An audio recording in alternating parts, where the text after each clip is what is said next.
मैं हूं एहसान कुरैशी और आप देख रहे हैं क्रिक बूम द EQ। दोस्तों, जैसे कि आपको पता ही है, क्रिकेट के भौचाल आए हुए हैं पूरी दुनिया में। क्रिकेट अपना अरूज पकड़ रही है, चाहे वो ऑस्ट्रेलिया और इंडिया की टीम हो, चाहे पाकिस्तान और न्यूजीलैंड की टीम हो, चाहे न्यूजीलैंड और वेस्ट इंडीज़ की टीम हो, चाहे जनूबी अफ्रीका और इंग्लैंड की सीरीज़ हो।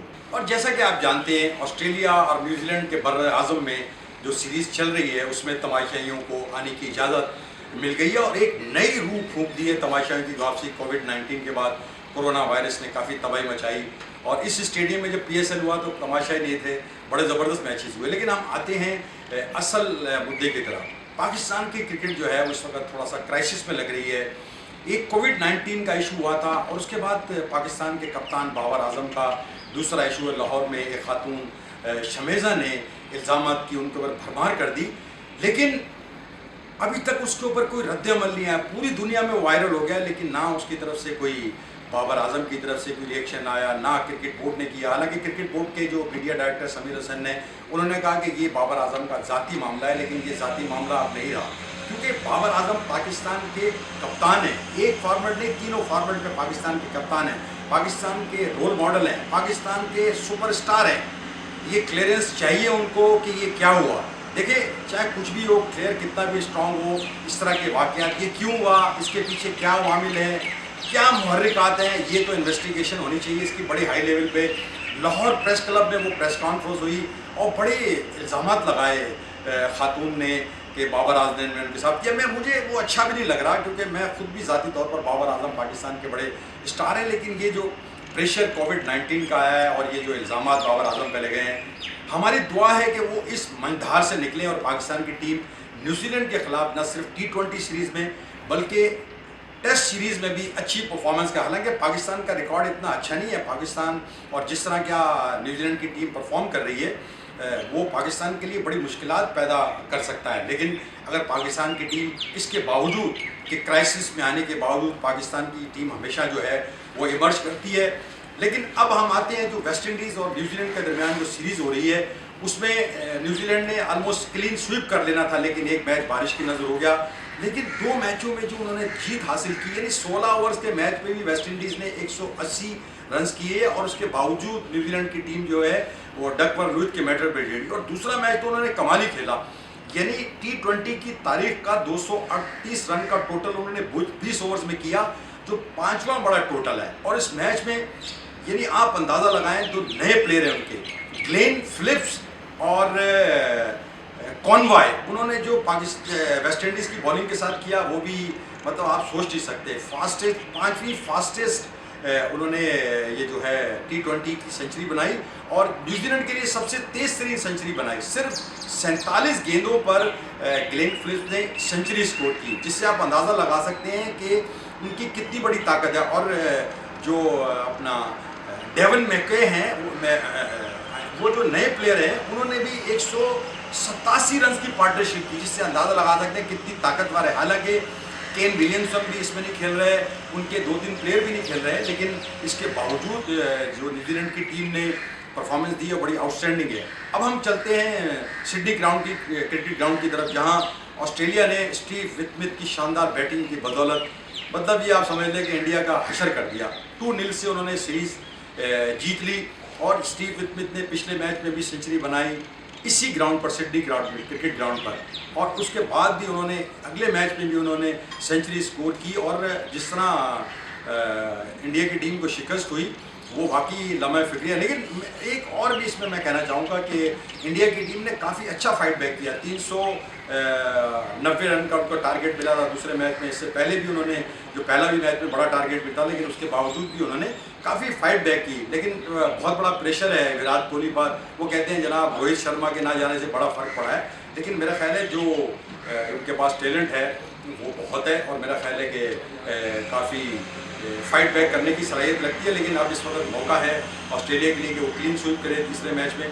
दूसरी तरफ जो है वो सीरीज़ चल रही है पाल में, जहाँ इंग्लैंड की टीम ने ऑइन मॉर्गन की क़यादत में T20 सीरीज़ जो है वो 2-0 से जीत ली है और बिल्कुल आउट क्लास कर दिया उन्होंने जनूबी अफ्रीका की टीम को। हालांकि दूसरे मैच में डेविड मिला ने बड़ा लो स्कोरिंग मैच रहे, इतने हाई स्कोरिंग जितना न्यूजीलैंड में 180 और 238 रन बने, वहाँ 150, 140, 160 का टारगेट रहा, जो मेरे हिसाब से कम था। लेकिन मेरा ख्याल है, लोग कहते हैं विकेटें लो और स्लो होती हैं, लेकिन जब बैट्समैन खेलने पे आते हैं तो वो छक्के छुड़ा देते हैं किसी टीम पे। लेकिन हम वापस आते हैं, हम पाकिस्तान और न्यूजीलैंड की जो टीम की जो सीरीज़ होने वाली है, वो पाकिस्तान के लिए एक बहुत बड़ी सीरीज़ है। पाकिस्तान की टीम ने जो आखिरी सीरीज़ खेली थी वो यूएई में खेली थी, लेकिन वो भी न्यूजीलैंड की टीम ने टेस्ट सीरीज़ 2-1 से जीती थी, और पाकिस्तान को एक तवील अरसे के बाद, कोई मुझे इस वक्त एग्जैक्ट फिगर नहीं, 30-35 साल के बाद पाकिस्तान के खिलाफ सीरीज़ जीती थी।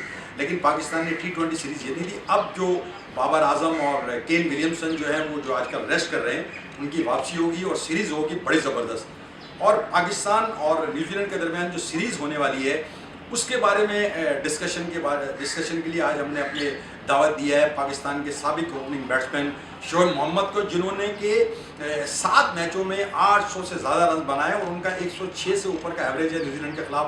तो एक ब्रेक के बाद हम आपकी मुलाकात कराते हैं शोएब मोहम्मद से, उनसे माजी के झरोकों से जो न्यूजीलैंड के खिलाफ उनकी परफॉर्मेंस है उसके बारे में बातचीत करते हैं। तो थोड़ा सा इंतज़ार कीजिए। और मेरे साथ मौजूद हैं मोहम्मडन फैमिली के पाकिस्तान के सुपूत शोएब मोहम्मद, हनीफ मोहम्मद के साहबजादे, और वज़ीर मोहम्मद इनके ताया, मुश्ताक मोहम्मद इनके चचा, सादिक मोहम्मद इनके चचा। तो एक बड़ी ग्लोरियस हिस्ट्री है, लेकिन ये ग्लोरियस हिस्ट्री के बारे में आपको हम बाद में एक स्पेशल प्रोग्राम बनाएंगे, वो करेंगे। लेकिन फ़िलहाल हमारी डिस्कशन है शोएब, पाकिस्तान की टीम न्यूजीलैंड में मौजूद है, और न्यूजीलैंड के खिलाफ जो आपकी परफॉर्मेंस रही है, मैं कल निकाला था मैंने कि 7 टेस्ट मैचों में 5 सेंचुरियाँ, मतलब कमाल की परफॉर्मेंस है। वो तो आउटस्टैंडिंग है, उसके लिए तो स्पेशल प्रोग्राम हुआ। लेकिन अब ये जो पाकिस्तान की टीम न्यूजीलैंड गई है, न्यूजीलैंड में अब जो न्यूजीलैंड की टीम एक डिफरेंट साइड है। T20 हो या टेस्ट मैच हो, पाकिस्तान वहाँ स्ट्रगल करता रहा। अच्छा, उसके बाद ये कोविड-19 का इशू आ गया, 6 पॉजिटिव हो गया, फिर 7-9 पॉजिटिव आ गया, और एक इशू जो लाहौर में खातून ने एक मुसीबत डाल दी है पाकिस्तान टीम को, मुख्तलिफ इल्ज़ाम लगाए हैं। तो ये जो सारी चीज़ें हैं, बाबर आजम को कप्तानी मिली है तामिम फार्मूल की, तो आप क्या समझते हैं कि इससे कैसे निकलेगा? एक प्रेशर उसके ऊपर एक्स्ट्रा बिल्ड हो चुका है सीरीज शुरू होने से पहले? बिल्कुल एजान भाई, इसमें मुश्किलात ज़रूर होंगी, और ये कोई भी और रीज़न होता प्रेशर मेंटली फील करने का, तो मैं कहता कि ज़्यादा इतना कोई फ़र्क नहीं पड़ेगा। क्रिकेट में जब इंसान जब बाउंड्री लाइन क्रॉस करता है, खेलने के लिए पहुंचता है विकेट पे, तो सब चीज़ें दुनिया की भूल चुका होता है। जैसे कि वो क्रिकेट फास्ट बॉलर और या जो भी बॉलर है, उसका प्रेशर्स अलग होते हैं, तो वो सब चीज़ें दुनिया की भूल जाता है। लेकिन ये एक ऐसा है कि हो सकता है कि मेंटली वो फील करे डिस्टर्ब, और अपने आप को उसको बहुत ज़्यादा अपने आप को स्ट्रॉन्ग करना पड़ेगा mentally. I believe he such a boy कि जो वो अपने आप को इसके अंदर से निकाल लेगा। लेकिन ये है कि मुश्किलात ज़रूर हैं, और ख़ास तौर पे जब फीलिंग आएगी, अगर ये अल्लाह ना करे कि आए, कि जब वो 1 से 2 इनिंग स्कोर शुरू में, अगर शुरू की इनिंग उसके लिए सीरीज़ के लिए बहुत इंपॉर्टेंट होगी। तो वो अगर पहली 2 इनिंग के अंदर वो कर लेता है कोई अच्छा स्कोर, तो फिर rest of the series smooth selling हो सकती है। लेकिन ये कि अगर नहीं ऐसा हुआ तो फिर शायद मुश्किलात का सामना और करना पड़ेगा, और लोग इस जगह बात करेंगे कि ये रीज़न है, चाहे वो बॉल अच्छा पड़ा हो, यही बात होगी। अच्छा, आप क्रिकेट बोर्ड से रब्ता किया, बार वालों ने, डायरेक्टर मीडिया ने कहा कि ये उसका पर्सनल मामला है, लेकिन जब आप पाकिस्तान के कप्तान बन जाते हैं और पाकिस्तान के एक रोल मॉडल बन जाते हैं, तो आपका क्या ख्याल है, इस पर इन्वेस्टिगेशन होनी चाहिए ताकि ये क्लियर हो ना? ये तो बहुत बड़ा एक लोगों के भी जहन में भी एक अजीब व गरीब सवाल हो रहे हैं, तो आपको भी बड़ा एक्सपीरियंस है, आप जानते हैं इन चीज़ों को। देखिए, इन्वेस्टिगेशन बिल्कुल, देखिए जस्टिस सबके लिए बराबर होना चाहिए और होता ही है, लेकिन इसमें ये है, मेरा ये कहना है कि इसके लिए टाइम का जो गैप है, 10 साल का गैप है।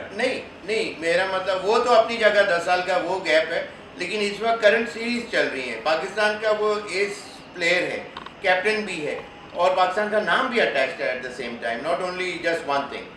तो बात यह है कि इसको इतना डिले करा जाए कि जब वो ले ऑफ पीरियड होगा क्रिकेट से बाबर का, तो उस टाइम के ऊपर इसके अपने वकीलों के साथ मिलके और ये तमाम चीज़ें सॉर्ट आउट कर लेगा वो, और करनी भी चाहिए। और लेकिन इस वक्त जैसे ही वो वापस आए और फिर उसके ऊपर कुछ चीज़ आई, तो वो हेल्दी साइन फॉर क्रिकेट नहीं होगा। तो बोर्ड को चाहिए या उसके अपने खुद के वकीलों को चाहिए कि इसके ऊपर इतना टाइम दें कि जब क्रिकेट सीज़न ऑफ हो जाए मार्च वगैरह के बाद जब ख़त्म हो जाएगा तो फिर उसमें वो ये चीज़ को सॉर्ट आउट बिल्कुल करना चाहिए। हम समझते हैं कि बाबर आजम पाकिस्तान का एक एसेट है, उस पर ये कुछ साजिश भी हो सकती है। ऐसे मौके पर इल्ज़ाम लगाए हैं, तीनों फॉर्मेट में वो कप्तान बन रहा है, उसके लिए बड़ा एक लम्हा फिक्रिया है, हमारे लिए भी है। और जो उसकी बहुत बड़ी फ़ैन फॉलोइंग है, दुनिया में लोग उसको कंपेयर कर रहे हैं विराट कोहली से, बल्कि कई लोगों ने कहा था कि विराट कोहली से भी बड़ा प्लेयर बन सकता है। तो बहरहाल ये है कि इसको क्लीन चिट मिलनी चाहिए और ऐसा कोई माहौल होना चाहिए कि पाकिस्तान क्रिकेट मुतासिर ना हो और क्रिकेट चलती रहे। अब हम आते हैं, पाकिस्तान ने इसमें 3 अपने एक्सपीरियंस प्लेयरों को शामिल नहीं किया था। लोग कह रहे हैं टीम कमज़ोर है, आमिर बाहर, असद शफीक बाहर, ये 2 अपना है और तीसरा शोएब मलिक नहीं। तो आप क्या समझते हैं, इससे कुछ फ़र्क पड़ेगा पाकिस्तान की टीम को? बिल्कुल, ये ऐसे प्लेयर हैं कि एक्सपीरियंस होल्डर हैं और तमाम दुनिया की सारी पिचेस इंक्लूडिंग न्यूजीलैंड के बार बार टूर कर चुके हैं। तो न्यूजीलैंड का ऐसा टूर होता है जान भाई कि जो दुनिया में तमाम क्रिकेट एक जगह और न्यूजीलैंड की जो मैचेस हैं न्यूजीलैंड में खेले जाने वाले, वो मुश्किलात का सामना आपको करना पड़ता है। उसकी मिसाल इस तरह दूँ कि ऑस्ट्रेलिया और न्यूजीलैंड करीब करीब ज़रूर हैं, लेकिन उनका गेम ऑफ प्ले में आप एज अ बैट्समैन बात कर रहा हूँ कि वो बड़ा फ़र्क है दोनों में। जो ऑस्ट्रेलिया में बॉल जो है वो तेज़ आता है तो आपको अथॉरिटी के साथ शॉट खेलने पड़ते हैं, फर्म हैंड के साथ। लेकिन कमाल की बात यह है कि थोड़ी दूर की दूरी के बाद को क्रॉस करें तो उसमें आपके हाथ का सॉफ्ट होना बहुत ज़रूरी होता है, वरना इसी के बॉल ने मूव जो कर रहा होता है जिस टाइम के ऊपर तक, ज़रूरी नहीं है पूरे 5 दिन गेंद मूव करे, ऐसा नहीं होता। आजकल विकेटें बहुत ज़्यादा बैटिंग ओरिएंटेड भी बनती हैं। पहले ज़माने हमारे टाइम के ऊपर या उससे पहले बहुत ग्रीन पिचेस हुआ करती थी, तो जहाँ बॉल की मूवमेंट ज़्यादा होती थी। बट एनीवे, तो वहाँ आपको सॉफ्ट हैंड यूज़ करना पड़ता है, बॉल को लेट खेलना पड़ता है। ऑस्ट्रेलिया में आपको जल्दी पिक करके अथॉरिटी के साथ हार्ड, वरना क्या होता है गेंद तेज़ आ रही होती है और बाउंसियर होता है तो बैट को टिल्ट कर सकता है और टिल्ट कर लेता है और वो स्लिप में बॉल चला जाता है। ये फ़र्क है थोड़ा सा, लेकिन बैट्समैन इसको जो दुनिया के अच्छे बैट्समैन हैं इस चीज़ को समझते हैं और जिन्होंने वहाँ स्कोर किया है वो इसीलिए कामयाब रहे। अच्छा, ये 3 सीनियर प्लेयर नहीं जा रहे, 2 बैट्समैन और 1 बॉलर। तो अब जो हमारे यंग गन्स गए हैं उसमें एक ही एक्सपीरियंस प्लेयर है हफीज़, जिसके बारे में सवाल होते हैं, उनकी फॉर्म बहुत अच्छी चल रही है, अच्छी बैटिंग कर रहे हैं, लोग कहते हैं कि 40 साल के हो गए। तो ये यंग गन जो हैं वो क्या आप समझते हैं कि बाबर आजम की क़यादत में they will be able to cope up T20 series और टेस्ट सीरीज़ में? नहीं, देखिए अच्छे प्लेयर ही होंगे जब ही पाकिस्तान में नाम आया है उनका, और वो अपने आप का मेटल प्रूफ करने के लिए पूरी मेहनत भी करेंगे, वहाँ जाके स्कोर कर सकें, अपना नाम बना सकें। तो बात यही है कि जो पिच के ऊपर ज़्यादा देर तक ऑक्यूपाई क्रीज करेगा वो प्लेयर की कामयाबी ज़्यादा नेचुरली हो सकती है, होगी और होती भी है।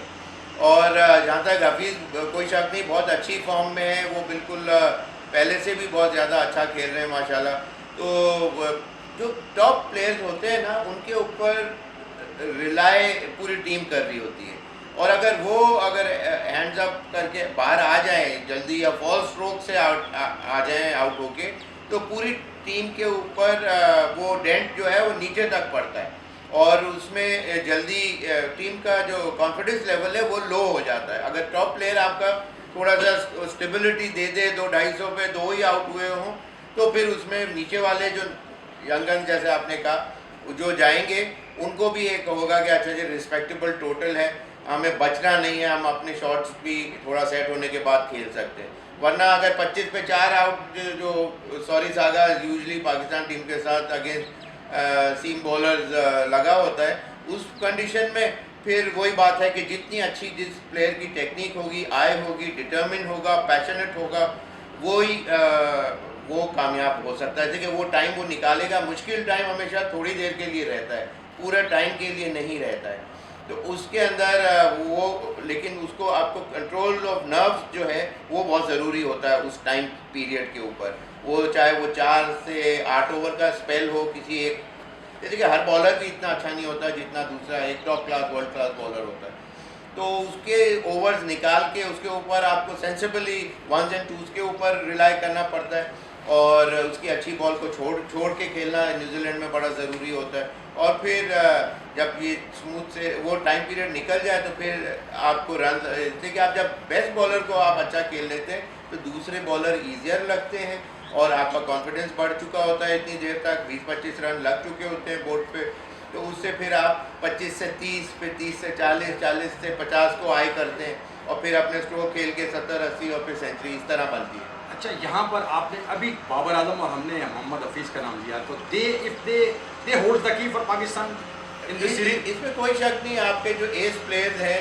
वो ये दो ही हैं और उसके बाद यंगस्टर्स हैं दूसरे, लेकिन मैं यही समझता हूँ कि इनके ऊपर, बाबर के ऊपर सबसे ज़्यादा रिलायंस होगी इस वक्त, आई कर रहा होगा पूरा पाकिस्तान कि ये चलेंगे तो स्कोर लंबा एक रिस्पेक्टेबल टोटल 300 प्लस का होगा, वरना अगर वो बाबर जिस इनिंग में आउट होंगे बहुत कम चांसेस मुझे लगते हैं कि उनको प्रिपेयर उस तरह नहीं किया है, उनका ग्राउंड फुटिंग जो है वो इतनी स्ट्रॉन्ग इनफ नहीं है to sustain such kind of pressure के मुश्किलात हो। मुश्किलात का मतलब वही है 70-80, 25-30, 50 रन टोटल लगा हो, 3-4 आउट हुए हों और पीछे जाके वो उसमें से निकाले, जैसे जावेद मियाँदाद साहब खेला करते थे, मुश्किलात में आए लेट और मिडिल ऑर्डर में और टीम को निकाला और फिर एक रिस्पेक्टेबल टोटल दे सके पाकिस्तान।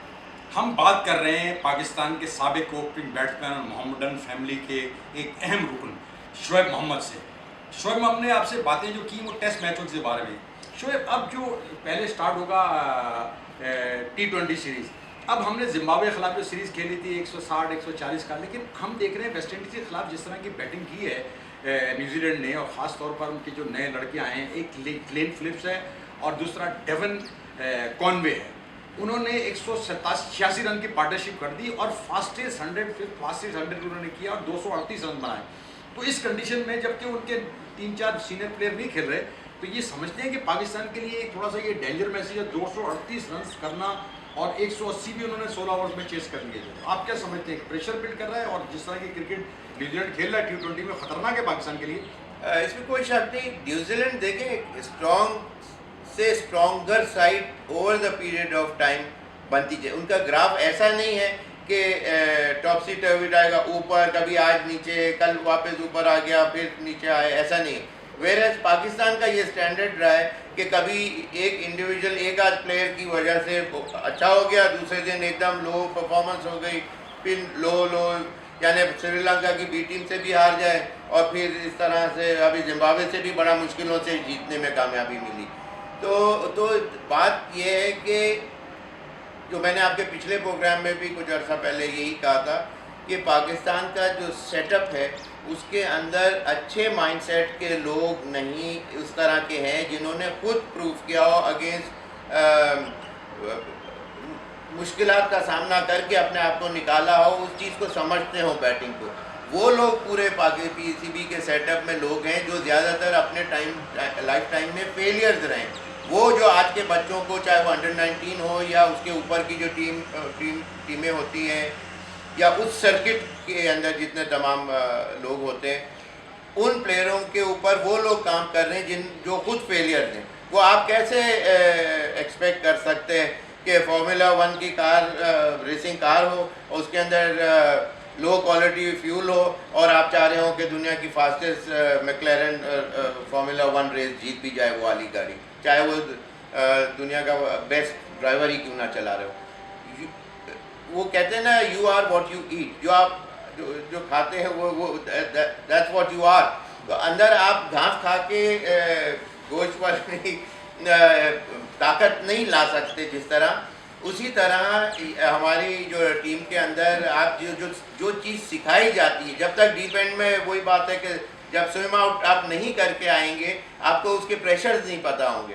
तो सिर्फ किताबें पढ़ के क्रिकेट नहीं सिखाई जा सकती, आपका माइंडसेट ऐसा ज़बरदस्त होना चाहिए। बात ज़रूरी नहीं है कि टेस्ट प्लेयर ही हो, ये बिल्कुल नहीं। और बेतहाशा अपॉर्चुनिटीज़ हैं जो पूरे पाकिस्तान के सर्किट में कि अच्छे माइंड सेट के लोग जिनको क्रिकेट आती है, समझते हैं, बता सकते हैं। आप दुनिया के बेस्ट प्लेयर ज़रूर हैं, लेकिन अगर आपके अंदर ट्रांसफ़र की एबिलिटी ना हो, transferring ability as a teacher, वो जब तक ना हो और तो वो चीज़ आप ट्रांसफ़र करना फिर मुश्किल हो जाता है और फिर बच्चा नहीं सीख पाता। अगर एक चीज़ काम नहीं आ रही तो दूसरा आपको भी आना चाहिए कि वो चीज़ उसके ऊपर इन बिटवीन द लाइन्स पढ़ना पड़ता है उसकी बैटिंग को, फिर जाके वो चीज़ें समझ आ सकती हैं बच्चों को।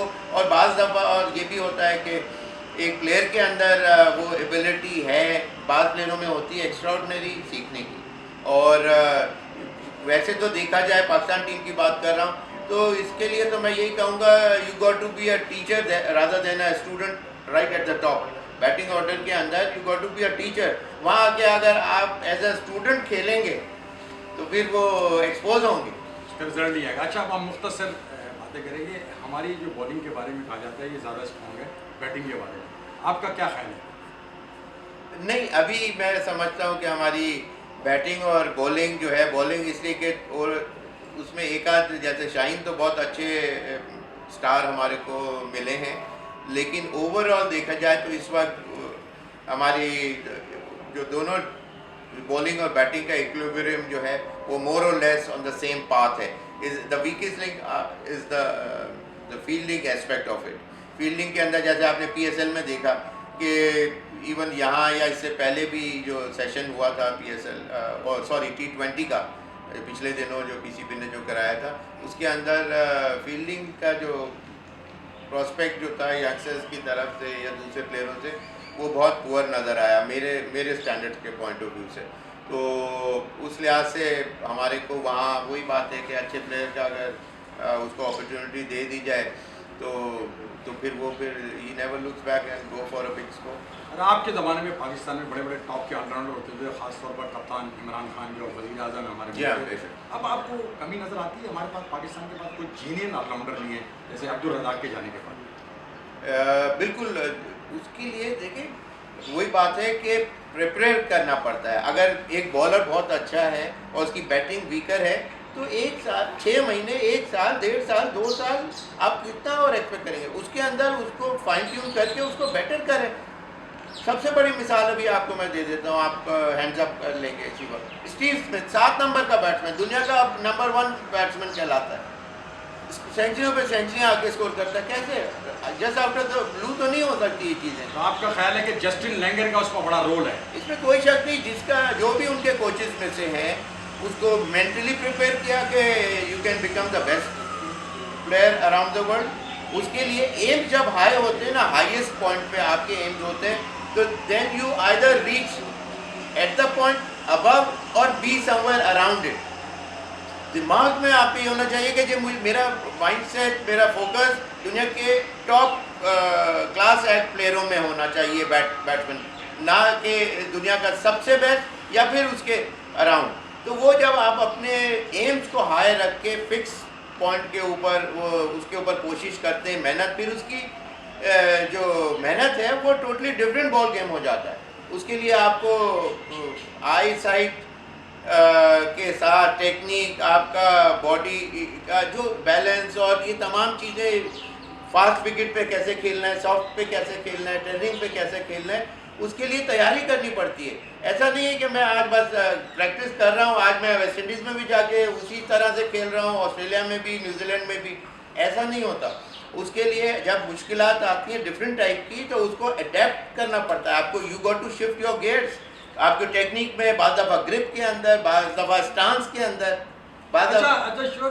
बैटिंग पे तो मेरा ख्याल है आपसे घंटों बात हो चुकी है, पूरा खानदान आपका बैट्समैन है। Your great father Hanif Mohammad, your uncles Mushtaq Mohammad, Sadiq Mohammad, तो ये हम घंटों बात कर सकते हैं। आखिरी सवाल मुख्तसर हम करेंगे आपसे। क्या आप क्रिकेट बॉल से खेलते थे या टेनिस बॉल के रिकॉर्ड्स हैं आपके? नहीं, आप सारे क्रिकेट बॉल से खेलते रहे, आपका जो माशाल्लाह बैकग्राउंड है। अब आखिरी सवाल है कि इस सीरीज़ में आप कुछ चांस समझते हैं कि पाकिस्तान कुछ ऐसे रिजल्ट ला सकता है जिससे हमारी कौम को और हमारे लोगों को खुशी मिले? बिल्कुल ला सकता है। Cricket is a funny game और उसमें देखें सिर्फ एक चीज़ का रखना पड़ेगा, एक मैच, टेस्ट मैच या एक दिन जो है वो हर सेशन आपका नहीं होता। आपकी कोशिश होनी चाहिए कम से कम 2 सेशन तो आपके फेवर में जाएं, इफ़ नॉट 3।